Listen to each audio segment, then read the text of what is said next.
mga tropa ko sa mga Halo, kahit sa mga Smoke, kahit may gap tayo, one love tayo ngayon, digdigan! Salamat din sa mga grupo, kay Babs, lagi sumusuporta sa amin na walang sawa. Kay Boss Nico na nasa Guam, tol. Game. Maraming shoutout sa lahat na pumunta kila Invictus Lanceta, sa mga AC Underground, saka sa Halo, tapos sa Baris Works Productions, sa Smoke Productions, saka sa G-Pride Asian Records na umuwi na sila kasi malayo pa. Saka sa lahat ng sumusuporta, sa lahat ng bumili ng ticket, sa digdigan to ulit. I love you, Mason! Yo! Yo! Uling laban ng gabi. Lazy Jap versus G-Boy. Bali, nanalo ng toss coin si Lazy Jap. Pinili niya mauna si G-Boy. So, Repin Baris Works Production pala, G-Boy, tapos Lazy Jap, Smoke Productions. Yeah! Unang round para G-Boy. Yo, check! Bago ang lahat, Jap, alam kong kilala mo na ako. Hindi lamang dahil dati ako naging Smoke Pro, kundi dahil matagal na rin akong aktibo. Alam mo kung gaano ko agresibo. Alam mo rin ang mga pamatay kong estilo. Nasa magpaslang walang preno, kaya ilang lumabang sa akin maging ang iyong pinuno.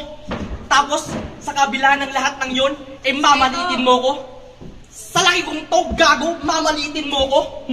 Oo, minalit niya ako. Kasi real talk, mayabang to. Kung di ba naman mayabang ang gago, isang linggo bago, ang bangatal namin dalawa, idinideklara niya na siya raw ang mananalo dito. Tarantado! Mukha ba ako magpapatalo sa'yo? Putangina mong multo! Check! Usapang rap lang, Jack, huwag mo kong yayabangan. Lamang mula mong sa akin ay taon. Kung rap lang ang usapan, iwan ka sa akin at baon. At isang maling desisyon na lumaban para lamang makapagyabang ka sa mga mangmang mong kaibigan. Tsak nakapamakan ng kakahantungan kapag pinairal mo sa laban, kayabangan. Check! Kaya atras hanggat may oras pa. Sa yung mayabang na to, pugot-pulos sa akin. Tangina, sobrang gigil ko, parang nakakalimutan ko yata yung mga bars ko. Pero tuloy-tuloy pa rin sa magbanat, sa masama yung loob ko. Pinagpalit ko kayo sa Halo. Yun yung maling desisyon ko. Kung alam ko lang ng ganitong Smoke Pro yung mga madadatnan ko, yung mga panahon na nagkakanta pa ako sa Halo, pinili ko na sana na kahit nagagastos ang aking pera, na natili ako sa grupo nila. Yeah, yo! Check! Unang round para kay Lazy Jap. Ayun lang. Oo, matagal na. Kilala kita. Yung ugali nito kapag nakatulog ka saglit, yung titi mo, chuchupain niya. Kaya Chinito, kamusta? Ang swerte mo naman at sa akin ka napatapat. Pero mukhang di ako mabubusog sa laban na to kasi para sa akin, hindi ka pa sapat. Sabihin na natin sanay ka sa mga labang ganito habang ako first time lang. Pero magmimistula ka ng laser habang ako yung salamin. Kaya yung tira mo bumabanda lang. At hindi ko na kailangan ipagsigaw ang bobo ka kasi halata na. Kumbaga sa kanin, ikaw yung hindi paluto kaya yung banat mo malata pa. At alam nyo bang two-timer itong hinayupak na to? Sa lawahan, di daw uso sa kanya yung salitang pusong bato kasi yung puso niya pandalawahan. Pwede naman natin gawin dalawa yung puso mo basta ako yung mag-o-opera. Ilalagay ko sa kanan yung isa. Kaso pag naglulupang hinilang, ikaw lang yung kakaiba kasi naka-cross arm ka! At naaalala ko pa nung pumunta kami sa bahay nyo. Di ba mamas boy ka? Tapos nung unang event natin, bakit parang naka-blush on ka? Naknaputa! Galawang Destiny Rose lang! Kahit naman sa may post lang! Di ka naman plastic na kaibigan eh. Kasi bakal ka. Habang tumatagal yung pagkatao mo, kinakalawang na. Kaya wag mong ipagyabang sa akin na sa gantong laban ay sanay ka. Tahimik lang ako pero ngayong gabi sa harap ko siguradong luluhod ka. Pag uwi mo ng bahay mo, baka makalimutan mo kung sino ka na wala sa katinuan. Time. Pangalawang round para kay G-Boy. Gago! Mali yung napulot mo yung impo. Hindi dalawa yung babae ko. Gago, tatlo! Huwag mo kong yayabangan kung usapang lang babae. Kung di lang ako loyal, tangina, di mo na mabibilang yung mga winasak kong puke. Hayop ka! Nakakatandaan mo pa ba? Nung nagpa-event tayo na Francis de Vera dun sa Guagua. Walang alak dun sa mismong event. So nag-chat yung tito ko, yung sumusustento sa pag-aaral ko. Nagpasama ako sa kanila, sa kanilang dalawa ni Crime dun sa Guagua. Kinuha namin yung pera, siyempre dahil walang maglalabas sa kanila. Siyempre ako na lang. Pinang-abono ko yung pang-aral ko sa eskwela sana na pera. Kaso yung event, nung nalugi, ako pa yung sinisi nila. Sabi nila, tigpa 500, isa-isa magbabayad sila. Pero nung magsisingilan na parang usok, isa-isang nawala. Kaya ako umalis ng grupo nyo. Saan ako doon? Kasi masyadong maraming gasgas. Maraming gasgas ang yung pangalan. Ba't Lazy Jump pa pala yung pangalan mo? Idol niyang artista, si Joseph Catayona. Kaya pala, kinakausap mo yung bayabas kanina. Yung kabut-bahay mong si Max, huwag mo nang tangkain na mapaibig pa. Gusto mo siyang makita? Nandun sa kwarto ko, nagpapahinga. 3 oras. 100 putok. Ano, ayaw mo ba yun? Bugok! Malamang hindi. Naka-Adidas ka pa na Cap? Tangina ka. San mo yan ninakaw? Tigsi 50 lang yan, gago. Ginto pa yan, peki naman, loko. Naka-smoke pro ka pa, wow! Proud! Dapat, huwag kang maging proud din sa suot mo. Tanga, baka di mo alam. Malapit na kayong mawala. Dahil sinusulong na sa Lubao, sinusulong na ni Pineda, yung smoke free sa buong Pampanga. Oo, isa kang smoke, isa kang usok, ako naman yung apoy. Ako nga yung tunay na G, pero sa galawan, hindi na ako boy. Kahit mag-freestyle lang ako, kaya kong bumatil dahil bit-bit ko yung bayag ko. Ikaw, yung headset mo, hinira mo lang yan. Kay Michelle, sinabi niya sa akin kanina. Sinabi niya. Wag. Tapos sabi mo, di ba? Sabi ni Crime, tsaka ikaw, nagulungan kayong dalawa. Si Francis De Vera, matagal mo nang kasama. Pero sana wag mong ikakaila. Sa sandaling pagtalikod niya, palihim mo siyang tinitira. Lawyer ka ba talaga? Gumawa ka ba ng kanta, tanga? Utak talang ka. Wala pa kayo sa taas. Sino yung nihila sa inyo pababa? Time. Anong round para kay Lazy Jump? Malabo yung mata nito. Walang bayabas doon. At kung may tamad sa pangalan ko, wala ka ng paki doon. At paano ba yan? Round 2 na.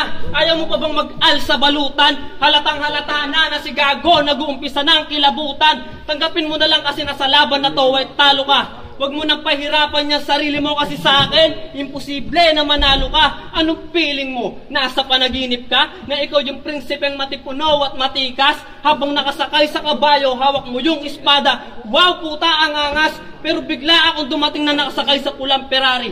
Dire-diretso humaharurot, binangga ka na sobrang heavy. So ano nangyari sa'yo? Eh di patay ka. Kaya di ako kontento kaya dali-daling bumalik at inatrasan pa kita. Kaya yung panaginip mo na uwi sa bangungot, ganyan ang mararanasan mo sa akin ngayong gabi. Siguradong masalimuot. Ano? Kaya mo pa ba? Bakit parang maluha-luha ka na? Yung pagiging chinito mo ay napadilat, halos lumuwa pa yung mata. Bakit nabigla ka?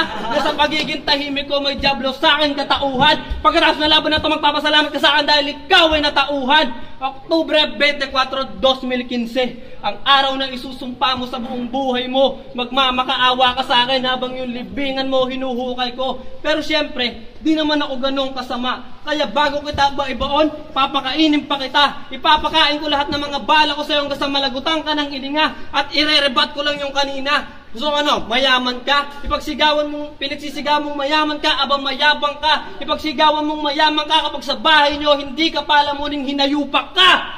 Tay! Check! Susubukan ko lang i-rebat yung sinabi mo kanina. Narinig nyo?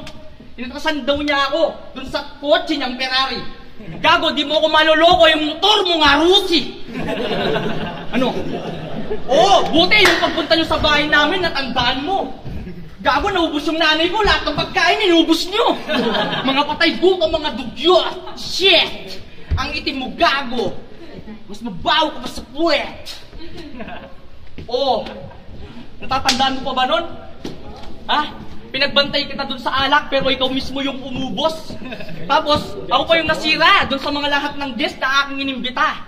Tapos lalo na kay Ranjit, na dati kong kadikit na talagang tropa. Di mo ba alam, gago? Alam mo yon, gago? Sarili kong pera yung nilabas ko para may mabigay lang ako na premyo. Ganon ako magsakripisyo sa galawan. Dumadayo pa ako para makapag-record lamang. Kahit magbayad, okay lang. Narinig mo? Kahit magbayad, okay lang. Pero, hindi na okay pag inaabuso naman. Nakabili kayo ng mic dahil sa mga perang binayad ko. Isang kanta 500, minsan singil 1,000. Tarantado! May sarili daw silang studio! Wow, shit! Palakpakan naman! Woo! Pagpunta namin ng Santa Catalina, ng puta! Piso net lang! Abang sa amin, sige, lahat ng gustong pumunta, mag-record ng kanta, pumunta sa bahay ni Bounce Laksa, sa studio namin, lahat libre. Kahit sigarilyo mo, pre. Kaya kong bilhin, bibigay ko sa'yo ng libre. Kahit pagkain, pag-shot ka pa. Hindi Red Horse yung iinumin mo. Ilulunod ka sa papa, inumin ko sa'yo. Ay na, wait lang, naiinom ako. Woo! Sige, tayo mo yan. Tinira niyo yung pagiging maitim ko. Pwes, wala akong balak magpaputi. Kasi kapag ako yung pumuti, baka yung girlfriend mo sa bahay na namin umuwi. Dito sa pangatlo, ipapakita ko sa iyo kung sino ang mas malakas. Kapag ako ang gumawa ng krimen, siguradong marahas. Paparanas ko sa iyo ang pakaramdam na para sinusunog ka sa impyerno. Sasagasaan ka ng paulit-ulit at di ko na kailangan pa magpreno. At abang nakikita kong gumagalaw ka, mas nasasabik ako na ikaw ay patayin. Sa purgatorio ng kadiliman yung kaluluwa mo, doon ko dadalahin. Pero siyempre, huwag kang mag-alala, yung bangkay mo babasbasan ko pa. Dadasalan ko habang yung mga kamay ko sa mukha mo nakapakyo pa. O no, ayos ba? Ha? Pinapakita ko na sa iyo kung paano maglaro ng laro na nilalaro mo. Sa mga linya ko, parang yung tenga mo mistulang, pinapadugo ko. At balita ko, mahilig kang manggaasa ng babae sa kwarto. Balita ko, mahilig kang manggaasa ng babae sa kwarto. Anong feeling mo? Lahat ng babae may gusto sa'yo? Ang kapal ng mukha mo. At real talk! Pareho lang pala tayong naging amang walang iyaka. Pero ako, hindi ako pabaya. Hindi mo katulad na yung buhay ng anak mo sa kamatayan mo, pinaubaya. Ano? Masakit ba? Lahat na sinasabi ko ay pawang katotohanan. Pasensyahan na lang tayo kung sa gantong laban, di ka sanay sa personalan. Total, mahilig ka naman gumawa ng salita, bakit di mo na lang i-recycle lahat ng dinura ko? Pero alam kong hindi mo kakayanan dahil ikaw yung baka sakali at ako yung sigurado. At anong pangalan ng grupo nyo? Betis Works. Saan ko kasi nakikita yan? Alam ko na sa mga gumagawa ng upuan. Time! Check! Biglang uminit yung ulo ko dahil dinamay mo yung anak ko. Sige. Yeah. Nice. Scrap.